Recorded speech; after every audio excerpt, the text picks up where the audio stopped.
Dünyada dəyişən iqlim şəraiti regionumuzda, xüsusilə Rusiyada özünü daha kəskin göstərəcək.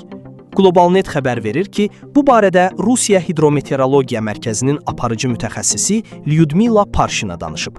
O bildirib ki, Rusiyanın şimali Yakutiya vilayətində may qışı gözlənilir. Sinoptiklərin məlumatına görə Yakutiyanın şimalında, xüsusən də Verxoyanskda gecə temperaturu -15 dərəcəyə düşəcək. Azərbaycanda isə mayın ilk günlərində bəzi dağlıq və dağətəyi rayonlarda yağıntı gözlənilir. Birinci 10 günlüyün ikinci yarısından etibarən isə əksər rayonlarda intensiv yağışlar yağacağı ehtimal olunur. Bəzi yerlərdə temperatur gecə 3 dərəcəyə qədər enəcək. Ümumilikdə, mayda aylıq yağıntının miqdarının əsasən iqlim normasına yaxın olmasına baxmayaraq, ayrı-ayrı günlərdə intensiv yağışlar yağacaq. Bakı və Abşeron yarımadasında aylıq yağıntının miqdarının iqlim normasına yaxın olacağı gözlənilir.